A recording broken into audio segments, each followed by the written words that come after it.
So, Noah, what does Lee Jae-myung's victory mean for South Korea? Lee Jae-myung's victory is a resounding referendum on Yoon Suk-yeol's failed presidency and his authoritarian power grab last December. Lee Jae-myung led the opposition to the declaration of martial law, rallying lawmakers and citizens to come out into the streets on the very night when it was imposed. And then he led the efforts to impeach Yoon Suk-yeol in the months that followed. His opponent in these elections, by contrast, was a loyal minister in Yoon's government who opposed his impeachment and really never fully apologized for the declaration of martial law itself. So with this victory, Lee Jae-myung has a chance to bring South Korea back from the brink, to heal a divided country. But he faces myriad challenges both at home and abroad. Before we get to the challenges, Noah, just remind me why this election was called in the first place. It's a great question, Rosie. In fact, these elections were not supposed to happen. The next presidential elections in South Korea were scheduled for 2027. But the story of these snap elections really begins with parliamentary elections last year, when Lee Jae-myung's party, the Democratic Party, won a resounding majority, and that allowed them essentially to stymie the agenda of then-President Yoon Suk-yeol.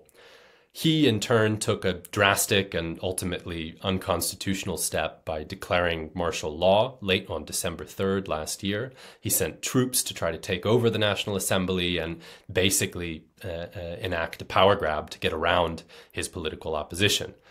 The citizens of South Korea did not take lightly to this. They have memories of military dictatorships in their not-so-distant past. They came out on the streets to protest, and lawmakers, led by Lee Jae-myung himself, rallied to vote and overturn this martial law declaration. President Yoon was ultimately impeached, and that ushered in a period of political uncertainty, a power vacuum atop the South Korean state, a series of three acting presidents, acting presidents of differing authority. And finally now we have a new leader with a mandate from the South Korean people. But the question for the next phase of the story is sort of what kind of leader exactly Lee Jae-myung will be. So what do we know about Lee Jae-myung? What kind of leader will he be? His victory really caps an improbable personal journey. He was born into a deeply impoverished family. He had to drop out of school as a teenager and work in factories. He trained on his own to become a lawyer, eventually became a kind of labor and human rights activist before entering politics and rising to be governor of South Korea's most populous province.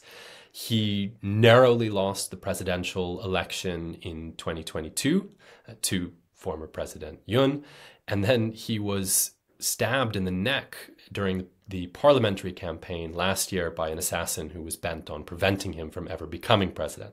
And finally, he faced a spate of criminal allegations, which he has denied, which threatened to derail his campaign this year. So he's really a fighter, someone whose life and career is defined by, as he put it himself, making the impossible possible.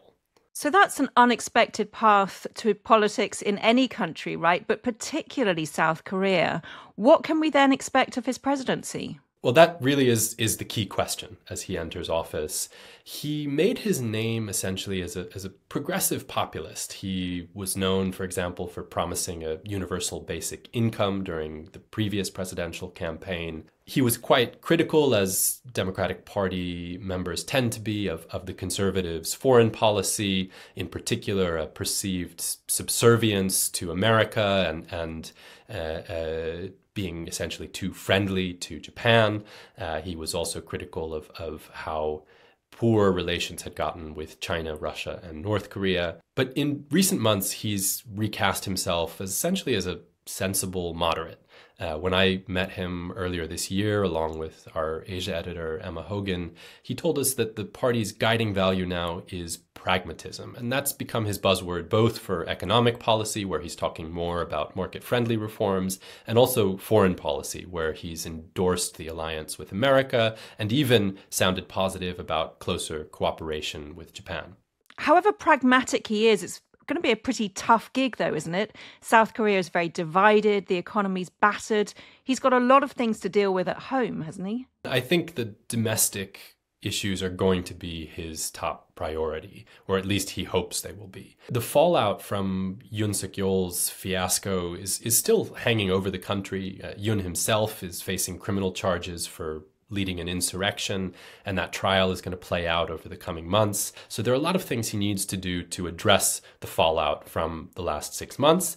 But on top of that, he also, as you indicated, needs to address a really battered economy. South Korea's projected growth has been cut quite drastically this year, both as a result of the uncertainty at home and the tariffs that Donald Trump has imposed in America. And then there are sort of longer term issues that if he has the bandwidth, really could use some attention. Most prominently, South Korea's demographic crisis, which is sapping its long-term growth prospects. It has the lowest fertility rate of any country in the world at just 0.75 births per woman. And Noah, as you said, he's planning to shift South Korea's foreign policy too. That's right. And his first priority on the foreign policy side of things is almost certainly going to be America and the relationship with Donald Trump. There are tariffs that need to be negotiated away. And South Korean industry has been hit quite hard already by the levies Donald Trump imposed on cars and steel. On top of that, there's a kind of crisis looming in the security relationship between South Korea and America, essentially over whether America should keep the same number of troops stationed on the Korean peninsula as it has in the past, and whether those troops should continue to be dedicated to defending South Korea from its nuclear-armed northern neighbor, or whether they should be diverted to broader regional goals such as deterring China. And you mentioned China there. Some people are presenting as pro-China. Is that right?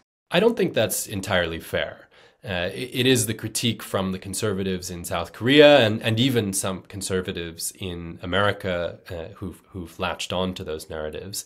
What he's arguing for essentially is a more balanced foreign policy, trying to maintain stable and even cooperative economic relationships with the Chinese while also strengthening the alliance with America. The trick is that balancing act is simply becoming harder and harder to achieve as America and China enter into a deeper and deeper confrontation. So the headline is, he's got a lot on his plate. That's right, Rosie. There was, of course, a brief sense of relief and even a smile crossing his face yesterday when the election results started to become clear. But in his speech during his inauguration, he acknowledged that South Korea faces, quote, a complex web of overlapping crises in every sphere. So indeed, a lot on his plate. Great to talk to you, Noah. Thank you so much. Thank you for having me.